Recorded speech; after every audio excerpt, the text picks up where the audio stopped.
យើងអាចធ្វើបុណ្យជាមួយនឹងខ្លួនឯងបានគ្រាន់តែការនិយាយពាក្យល្អល្អចាឲ្យលើកទឹកចិត្តខ្លួនឯងនិយាយសាក់អ្វីដែលល្អល្អឲ្យវិជ្ជមានមកកាន់ខ្លួនឯងនិយាយជាមួយខ្លួនឯងប្រាប់ខ្លួនឯង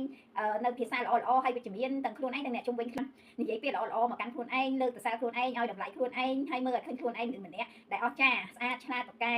ហើយជាមនុស្សបែបណាដែលបងប្អូនចាប់ប្រាថ្នាចាបងប្អូនគ្រាន់និយាយដាក់ខ្លួនឯងបងប្អូននឹងទទួលបានវាយ៉ាងពិតប្រាកដភាពក្លាហានភាពជឿជាក់ភាពអស្ចារ្យចាកើតមានឡើងចំពោះបងប្អូនដែលគ្រាន់តែបងប្អូននិយាយអ្វីដែលល្អល្អឲ្យវិជ្ជមានមកកាន់ខ្លួនឯងជាមួយនឹងអ្នកជុំវិញខ្លួនចេះផ្ដល់តម្លៃខ្លួនឯងចេះផ្ដល់តម្លៃឲ្យអ្នកជុំវិញខ្លួនរបស់យើងចាផ្នែកមានក្តីស្រឡាញ់ចំពោះខ្លួនឯងចាការស្រឡាញ់ខ្លួនឯងបានគឺធ្វើឲ្យយើងមានផ្លូវចិត្តល្អមានសេចក្តីល្អមានភាពរីករាយមានស្នាមញញឹមមានភាពជឿជាក់ចាលើគោលដៅលើសេចក្តីប្រាថ្នាចាហើយជឿជាក់ហើយយើងអនុវត្តធ្វើអ្វីៗដោយភាពរីករាយដោយស្នាមញញឹមដោយភាពជឿជាក់របស់យើងតែម្ដងបងប្អូនចាសម្រាប់បងប្អូនទាំងអស់គ្នាចាអញ្ចឹងគួយបងប្អូនខ្ញុំចង់គ្រាន់តែចង់តែនិយាយទៅកាន់បងប្អូនថាការធ្វើបុណ្យយើងអាចធ្វើបុណ្យជាមួយខ្លួនយើងបានដោយការនិយាយពាក្យល្អៗហើយវិជ្ជមានកាន់ខ្លួនឯងនិងអ្នកដទៃជុំវិញខ្លួនចាប្រើភាសាល្អៗទៅចាំកាន់កូនកាន់ប្តីកាន់ក្រុមគ្រួសារបងប្អូនចាក៏មានការវិរិយតម្លៃការរិះគន់ការខឹងការស្អប់ការចំណាយការតូចចិត្តកើតឡើងនោះបងប្អូនស្មើនឹងធ្វើបុណ្យហើយចាធ្វើបុណ្យឲ្យខ្លួនឯងហើយមានសេចក្តីសុខផ្លូវចិត្តខ្លាំងមែនតើចាបើសិនណាបងប្អូនធ្វើបានបងប្អូនទទួលបានអារម្មណ៍មានក្តីសុខអារម្មណ៍រីករាយស្នាមញញឹមឲ្យខ្លួនឯងគ្រប់ពេលគ្រប់វេលាដោយភាពជឿជាក់នឹងគោលដៅជឿជាក់នឹងសេចក្តីប្រាថ្នារបស់បងប្អូនចាអរគុណបងប្អូនអរគ្នាចាមានក្តីស្រឡាញ់